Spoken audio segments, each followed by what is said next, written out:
Hello po, Fire Sign, Aries, Leo, and Sagittarius. Kumusta po kayong lahat? Okay, so Fire Sign, maraming salamat po sa walang sawang pagsubaybay sa ating mga reading. And kung ikaw ay bago pa lang sa ating channel, mag-subscribe na po kayo. And i-click mo na rin yung ating notification bell para lagi kang updated sa ating mga bagong upload. Okay, so Fire Sign, sa mga interesado pala sa ating private reading wishing candle, iiwan ko na lang po yung link ng aking Facebook sa atin pong description box below. Okay, so tingnan natin Fire Sign, gabay, kapalaran. Okay. Masyadong madulas tong card na. Okay. So, sa mga nagtataka, ba't may ganito tayo? Dito na natin nilalagay yung main overall energy. Okay. Gabay kapalaran po ni Fire Sign, Aries, Leo, Sagittarius. Aries, Leo, Sag.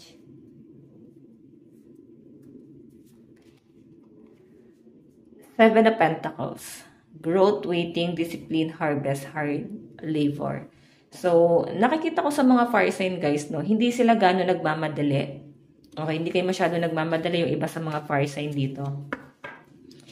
Sabihin na natin na nakapokus ka sa kaperahan mo. Tamang disiplina lang and tamang pag-aantay. So, yung iba sa inyo, naniniwala kayo na merong magandang patutunguhan lahat ng mga pinaghirapan mo. So, hindi kayo parang nagiging, parang nagiging bugnutin. Sabihin na natin na,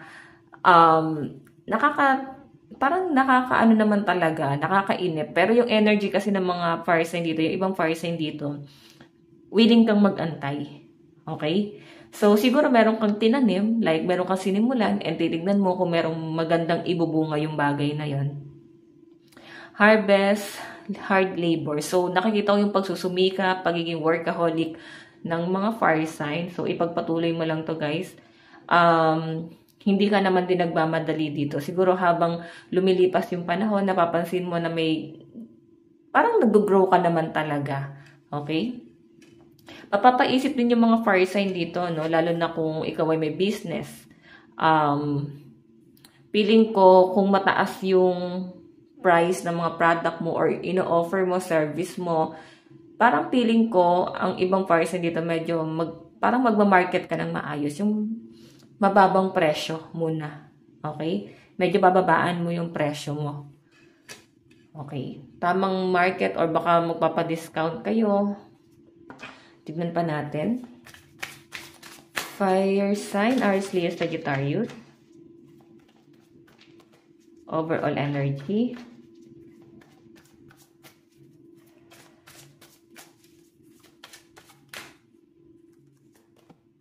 Wow, Four of Wands, diba? May success din talaga guys, no? Merong magandang patutunguhan talaga yung mga bagay na pinaghihirapan mo, lalo na kung hindi ka nagmamadali dito, no? Yung iba sa inyo guys talagang nagtsatsaga kayo. Okay, napakaganda nito. Pwedeng may nasimulan ka na. Nandun ka sa point na hindi mo alam kung ano yung patutunguhan ng bagay na yon. Pero guys, sa pagiging matyaga ng mga fire sign dito, pwedeng inaanin nyo na, no? Inaanin nyo na yung fruit of labors mo. Yung iba naman dito guys, pwedeng success ng ibang tao. Pwedeng hindi naman ikaw nagiging sagabal para sa mga pangarap nila. Pero feeling ko kasi supportive, no? Supportive yung mga fire sign dito din. Parang, ang feeling ko rito, willing kayo guys na tulungan sila para lang mag-grow sila. So, ikaw yung parang naiinip dito kasi gusto mo na meron silang marating. So, hindi selfish ang mga fire sign, no? Yung ibang fire sign dito. So, ayan guys. Remind ko lang, no? Hindi lahat ng fire sign masasagap natin. So, kunin nyo lang guys kung ano yung kukurot sa inyong puso. Kung saan ka mas makaka-relate. Okay, so victory, harmony, happiness, celebration, and ceremony. Merong promotion, pwedeng may magandang patutunguhan lahat ng paghihirap ng mga fire sign and pinapakita rin sa akin dito guys. Mararamdaman mo na nagiging maganda na yung daloy ng kaperahan ng mga fire sign. Kung feeling ng ibang fire sign dito na parang dumanas ka ng matinding karma, paghihirap, guys, wala na yon. Okay? Kung kinarma ka, kung minalas ka, dahil nga na evil eye ka, or pwede rin naman guys na minalas ka dahil may dinadasalan ka, guys, nawala na yon, okay? Na-overcome mo na yon, at ang nakikita ko rito, guys, magagandang bagay na lang yung paparating sa iyo. Tignan mo, oh, napakaganda ng magiging progress kung meron kang sinisimulan, and mas magpo-focus ka rito, fire sign, okay? Napakaganda, okay, napakaganda ng nakikita ko rito, fire sign. Ialis mo muna yung negativity, okay? Tignan pa natin, fire sign, Aries, Leo, Sagittarius. Aries, Leo, and Sagittarius.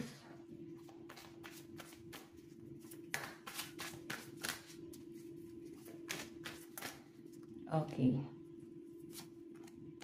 The Moon. So, umiwas ka, fire sign, sa mga sinungaling, sa mga tao may tinatago. Medyo secretive yung energy.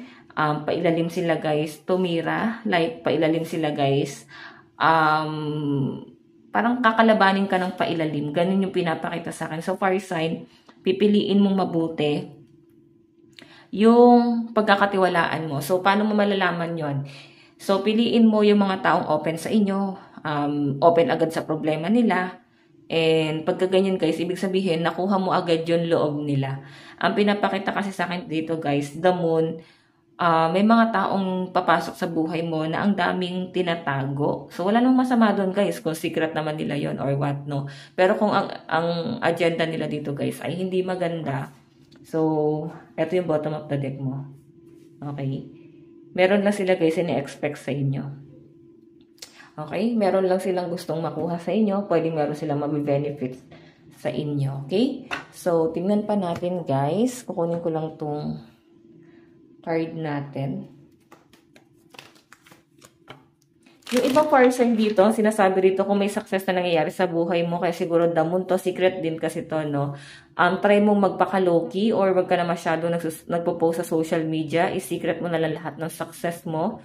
Hayaan mo na lang na ma-curious yung mga tao kung ano yung ganap mo sa buhay. Okay?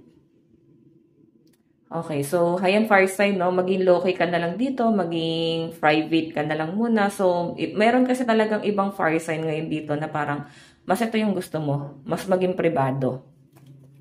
Okay? Hindi na kayo masyado nagpo-focus sa social media. Tingnan pa natin fire sign, Aries, Leo, Sagittarius.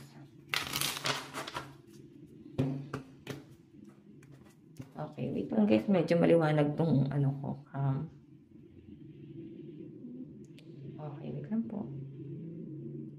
Ayan. Aries, Leo, Sagittarius. Gabay Kapalaran.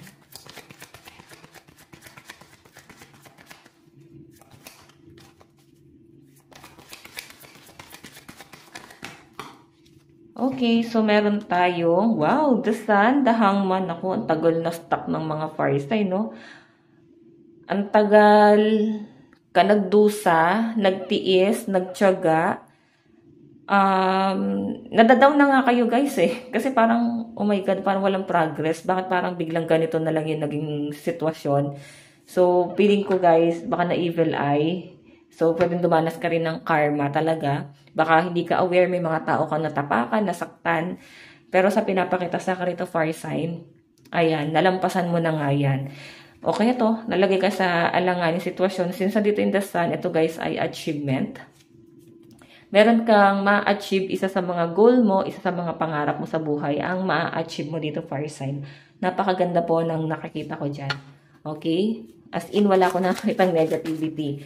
Fire sign ang reading natin, yes, meron siyang date, pero hindi yan, guys, exactly mangyayari diyan sa exact na date na nakalagay dyan. So, ang reading natin ay unpredictable, no? Pwedeng mangyayari siya 2 to 3 days to 4 days. Ganon talaga ka-advance, no? Kaya yung mga private reading ko, guys, lagi ko nire-remind sa description na hindi malalaman yung time, date, and year. Okay? Kusa na lang siya nangyayari. Okay? Expect nyo na lang yan, guys. Tingnan pa natin fire sign, Aries, Leo, Sagittarius. Oops. Naku, medyo natakot ako dun sa pagtalsik ng card. Grabe, guys, no? May na-feel ako dito na bigla ka na lang makakaramdam ng nerbiyos. Ganon eh. Na-feel ko yung energy. So, mag-ingat na lang kayo guys sa pagtanggap or pagtanggap ng tulong ng ibang tao. Piliin mo na lang din yung mga client or customer mo. So, ingatan mo yung sarili mo, no? Huwag ka basta-basta magtitiwala, guys. May nakakita akong pwedeng panganib. Yan, hindi ko naman kayo, guys, para takutin, pero mas maganda na mawarningan ko kayo, okay? Sa iba sa mga fire sign dito, ingatan nyo na lang din yung sarili mo sa mga taong makakasalamuha mo. Ayan, no? Sa mga taong makakasalamuha mo. Okay? Tingnan pa natin. Meron tayong, wow, 10 of Wands. Naku. Sa pinapakita sa akin dito, nahihirapan ng mga fire sign magsalita. May tonsillitis, ganyan, or baka minamalat. May mga fire sign dito na pwedeng, may problema sa pananalita nyo ngayon, or pwedeng, kung hindi man ikaw, pwedeng sa family mo, meron kang iniisip na isa sa miyembro ng family na parang hindi pa maayos magsalita, or basta patungkol sa pagsasalita, guys, no? Meron kang magiging worry dito. So, medyo alarming siya. And I think, pwedeng delay. Anak mo ba to? Malapit sa inyo na magkakaroon ng delay sa speech. Then, baka guys, ipapa-treatment ba tawag doon? Okay? So, fire sign, tignan natin ano ba ang inyong advice.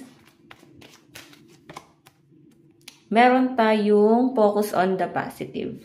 Napakaganda. Ngayon, wala kang ibang pagtutuunan ng pansin, kundi puro positibo lang fire sign.